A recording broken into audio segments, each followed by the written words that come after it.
Adilabad Congress party assembly incharge Kandi Srinivasa Reddy camp కార్యాలయం ప్రజాసేవలో అంబేద్కర్ జయంతి వేడుకలు ఘనంగా నిర్వహించారు. టీపీసీసీ కార్యదర్శి సత్తు మల్లేష్ హజ్రే అంబేద్కర్ చిత్రపటానికి పూలమాల వేసి ఘన నివాళులర్పించారు. దేశానికి భారతరత్న అంబేద్కర్ చేసిన సేవలను కొనియాడారు. ఆయన మార్గదర్శనంలో యువత ముందుకు నడవాలని సూచించారు.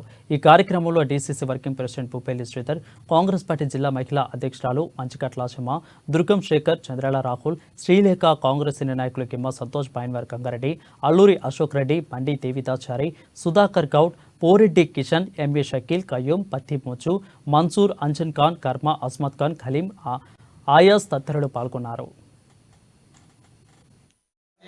ఆయన చేసిన సేవలకి మరియు ఆయన చేస్తున్న మంచి సేవలకి బాబాసాహెబ్ గారిని గౌరవిస్తున్నందుకు మరి దళిత సమాజం కూడా అన్ని వర్గాల వారు కూడా కాంగ్రెస్ పార్టీలో జాయిన్ అవుతా ఉన్నారు. మొన్ననే 2 కౌన్సిలర్లు జాయిన్ అయినారు. మరి కొంతమంది కూడా అన్ని వర్గాల వారు కూడా కాంగ్రెస్ పార్టీలో జాయిన్ అవుతున్నందుకు సంతోషం.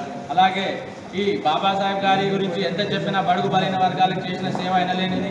అటువంటి మానీయుని జయంతిని కాంగ్రెస్ పార్టీ ఆఫీస్ కన్స్టిట్యూన్సీ సార్ కార్యాలయంలో జరుపుకోవడం చాలా సంతోషం. మా దళితుల తరపు నుంచి మరి అన్ని సంఘాల తరపు నుంచి